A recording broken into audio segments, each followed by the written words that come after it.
እያ ከምዚ ጌርክን ማሰት ትገብራሉ ባዕል ማሰት በቃት ቆሮንፈት በተለይሲ ለፀጉርና ለነፍስና ለጤና ለዋዕልስ ብጣዕሚ ሰላም ናይ ዩቲዩብ ቻናል ተኸታተልቲ ከመይኒኹም ደሓንዲኹም ኣለኹ ንምንሐ መስገን ደሕናየ ሰላም ዘለኽዎ ሰላም ሃልውለይ ኣብ ዘለኹም ሰላም ክትልውለይ እናተመንኸልኩም እሽም በዓል ለማዓት እውን በሓድሽ ቪድዮ ሒዘልኩም መፅኒኹም ማለት እዩ ለማዓት እውን ደቂ ኣንስትዮ ኣሕዋተይ ናይ ፀጉሪ እያ ሒዘልኩም መፅኒኹም ማለት እዩ ከምቲ ዝበልኩኹን ናይ መጀመርያ ቪድዮ እንታይ ከምታይ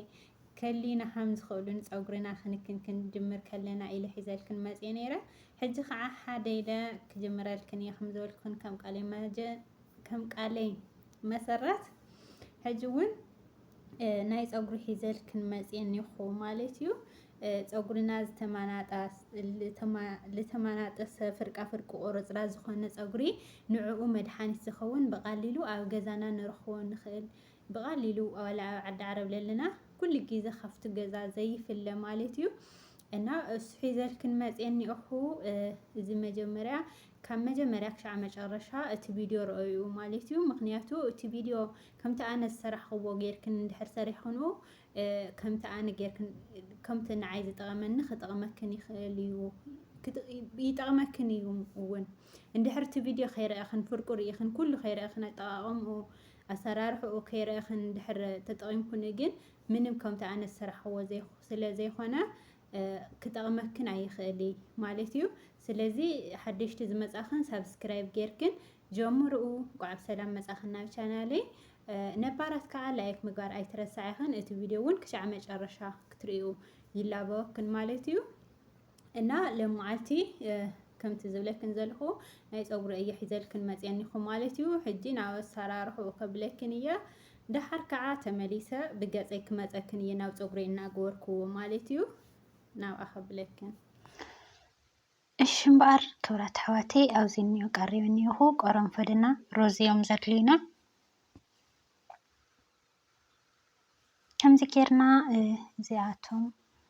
ከዓ ኣበይና ክንገብሮም ዘለና መቕመጢ ከምዚ ዝበለ ግዛዝ ክኸውን እኒአዎ ማለት እዩ ምክንያቱ ፕላስቲክ ተኾይኑ ክሓርር ይኽእል እዩ ትኩስ ማይ ስለንገብረሉ ማለት እዩ እዚ ዓይነት ሓጭን ናይ ጁብና ድዩ ናይ ዝተፈላለየ ሕፀ ኣቢልክን ኣብዚ ገዛ ትረኽቦ ክጥቀማ ትኽእላ ኢኽን ከምዚ ገይረ እዚኦም ክሓፆም እየ ማለት እዩ ሓፂበ ከምዚ ገይረ ርእዩ ንእሽተይ ሓፂበ እየ እኒአኹ ሓመድ ገለ ስለ ዘለዎቱ ቅርንፍድ ብዙሕ ከይኾነስ ንእሽተይ ሕፀዊ ኢኽን ከምዚኣ ገይረ ናብ ግዛዝ ገይረያ እኒአኹ ማለት እዩ እዩ ሕጂ ትኩስ ማይ ክገብረሉ እያ ገርገር ዝበለ ማይ ማለት እዩ ብኸምኡ እየ ከዓ ጎማ ከይትጥቀማ ልበለ ይኹን ምክንያቱ ትኩስ ማይ ስለ ዝኾነ ጎማ ተኾይኑ ሽምርር ይልብል ከምዚኣ ገይረ ክሻዕ ላዕሊ ምልእ ተብላ ማለት እዩ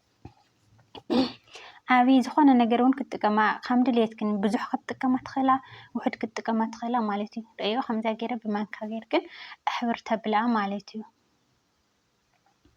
ብዙሕ እውን ክትገብራ ትኽእላ ኢኽን ምክንያቱ ማይ ስለ ዝኾነ ኣይባላሾን ኣነ ንዓቐነ እዚኣ ገይረ እኒአኹ ከምዚኣ ጌርክን ኣሕብር ኣቢልክን ክደን ኣቢልክን ኣብ ዝኾነ ተቕምጣ ማለት እዩ ድሕሪ 2 ቀነ ገለ ከዓ ማነው ድሕሪ 2 መዓልቲ ክብል እየ ቅሪታ 2 መዓልቲ ወይ 3 መዓልቲ ተፅንሕኡ ማለት እዩ ካብኡ ርእዩ ናቲ ሕጂ እዚ 3 መዓልቲ እየ ኣፅኒሕዮ ከመይ ኢሉ ተቐይሩኒ ማለት እዩ ብጣዕሚ እዩ ጠቃሚ ኣደንጉ ተብልኡ ትልበለፀ ይኾነልክን ተደንጉኽን እውን ችግር የብሉ ማለት እዩ ተደሊኽን እውን ኣብ 20 መዓልተይ ኣብ ሓደ መዓልቲ እውን ክትጥቀምኡ ትኽእላ ኢኽን ይሄው ርእዮ ከምዚኣ ገይረያ እኒአኹ እዛ ናይ ፀጉሪ ከዓ ሕፀ ኣቢለያ እኒአኹ ናብ ባዕላ ክመልኣ እየ ማለት እዩ ይሄው ርእዮ መጠና ያው በቃ ካብኣ ትበዝሕ የገብር እየ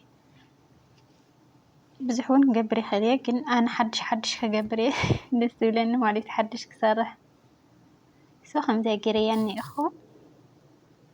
በቃ ንእሽተይን ቀሪና እኒአዎ ማለት እዩ እና ከምዚኣ ጌርክን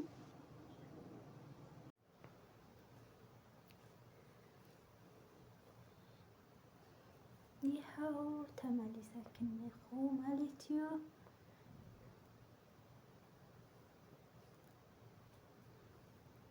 ፀጉረይ ብጣዕሚ ዋላ ጫፉ ምቑራፅ የድልዮ እዩ ከምቲ ዝበልኩን ማለት እዩ እና እዛ ዝሰራሕናያ ርእዩ ፍርቃ ኣውፂሐያ እኒኹ ያው ፍርቃ ምስ ኣውፃሕኽዋ እየ ዝስእለልክን ኣለኹ ማለት እዩ ናቲ ጥቕሙ ቁላቕ እኒአ ፀጉረይ ከምቲ ዝበልኩን ብጣዕሚ ተበላሽዩ ነይሩ ማለት እዩ እዚ ነገር እዚ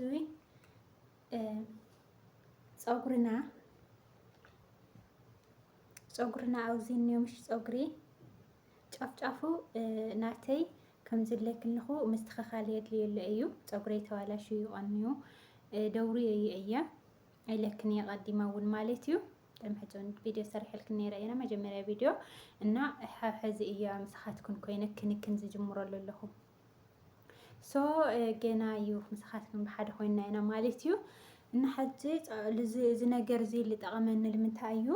ቅድሚ ሕጂ እውን ይጥቀሙ ነይረ እየ ኣጋጣሚ ከምቲ ግዜ ምስ ሓፀረኒ እየ ኣቋሪፀ እዮ እምበር ፀጉርና ዝተቆራረፀት ኮይኑ ኣብዚ ሕዚ ምሽ እኒኦ ፀጉርና ነዊሕ ሃለየ ፍርቁ ፀጉርና ኣብዚ ዝተቆራረፀ ሓፂር ዘለና ፀጉርና ብቅድሚት እውን ብዙ ከምዚ ሓፀርቲ ነገራት ፀጉር እውን የውቅል እዩ ኣብዚ ማለት እዩ ኣብዚ ከዓ ፀጉርና ሲ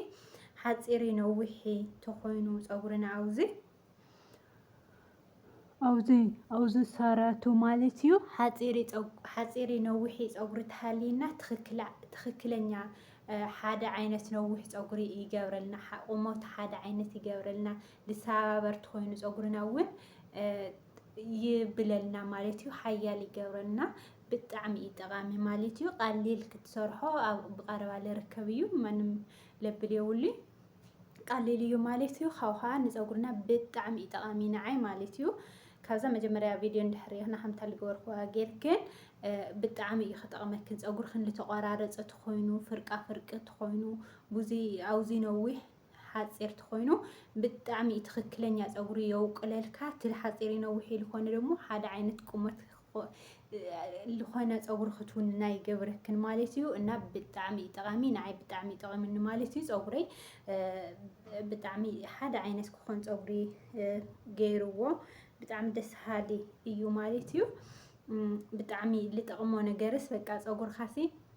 ሓደ ዓይነት ፀጉሪ ንክህልወክን እዩ ዝሕግዘክን ዝተሰባበር ተኮይኑ ፀጉርክን እውን ይጠቅመክን ማለት እዩ ብባዕሉ ቆርበትክን እውን ብጣዕሚ ጠቃሚ እዩ ማሰጅ ክትገብሩ እናሃለክን ከምዚ ጌርክን ማሰጅ ትገብራሉ ማለት እዩ ሕጂ እኳ ኣጋጣሚ ናብ ውሽጥኩ ፀኒሐ እናገበርኩሉ ፀኒሐ እየ ከምዚ ጌርክን ማሰጅ ትገብራሉ ባዕሉ ማሰጅ በቃ ቆረንፈት በተለይሲ ንፀጉርና ንነፍስና ንጥዕና ንባዕሉስ ብጣዕሚ እዩ ጠቃሚ ማለት እዩ ንዓይ ብጣዕሚ እዩ ጠቂምኒ ስለዚ ንዓኻትክን እውን ክትጠቅመክን እዩ ከምቲ ንዓይ ዝጠቀመኒ ከምኣ ጌርክን ተብልኣ ማለት እዩ ናተጠቀምኩሉ እየ ቀኒየ ኣብቲ መጀመርያ ናብ መላእኽዎ ሪኢኹን ኢኽን ኣብዚ እኒኦ ሕጂ ኣውፅሐዮ እኒኹ ማለት እዩ ከምዚ ጌርና ኣብ ቆርበቱ እዩ ዝጠቅመና ማለት እዩ ቆርበቱ ብጣዕሚ በተለይ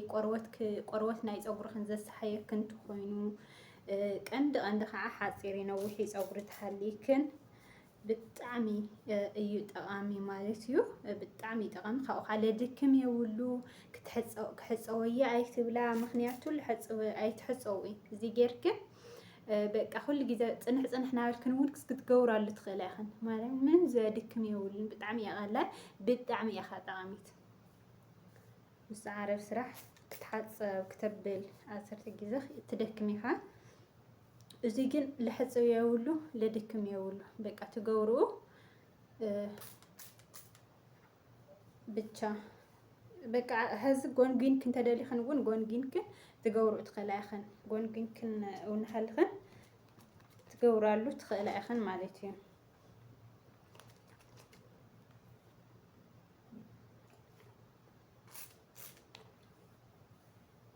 ከምዚ ጌርክን ትገብራሉ ትኽእላ ኢኽን ኣብዚኣ ክንነግረክን ንኽእል ምሕፃብ ኣይትሕፀው ኢኽን ግን ፀጉሪ ብጣዕሚ እዩ ዝደርቕ ፀጉርክን ቅብኣት ክትገብራሉ እኒአክን እዚ እናተጠቐምክን ቅብኣት ምግባር ከይተቋርፃ ኢኽን ኣብዚኣ تفلت لكن صغري خا بطعم إلى درق ግን ከብጣዕሚ ኢለ ንውሕ ብጣዕሚ እዩ ፅቡቅ ፀጉሪ ክትህልወካ ክትውነን ዝገብረካ ማለት እዩ ሶ ቅብኣት ግበራሉ ኢኽን ከይትርስዓ ኢኽን ሓባይቢ ቅብኣት ምግባር በቃ ከምዚ ጌርክን ከምዚ ማሰጅ ቀንዲ ማሰጅ በቃ ትማሽት ክትገብራሉ ነይክን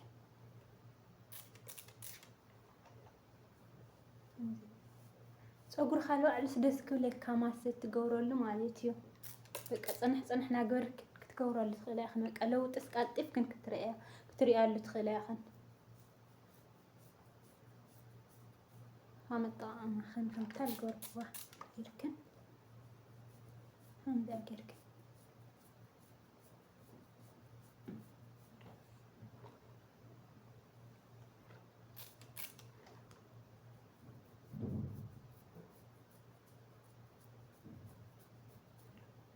ብጣዕሚ ማሰጅ ትገብሮ ቀንዲ በቃ ማሰጅ ግር ቀንዲ ጥቕሙ ኣፍቲ ቆርበት ኢኽን ትገብርኡ ቆርበት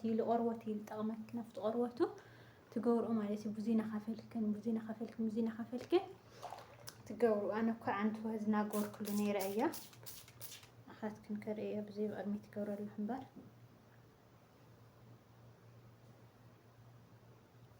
ቆርበት ቀንዲ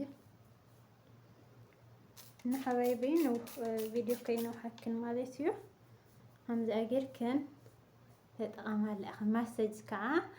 خمزي اتحكوا خي هنا همزة مسج ترى همزة ريال خن همزة أجركن بتعمي دس لذيك بقونت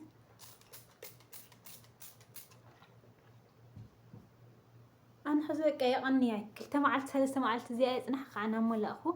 ናጎርኩ ሻዕ ፀጉረይ ላውን ወረድ ምለስ ልጥዕና ከልዋዕሉ ልትቆርበት ካብ ብጣዕሚ ቆንጆ ዛገርክን ማለት እዩ ሓባይቢ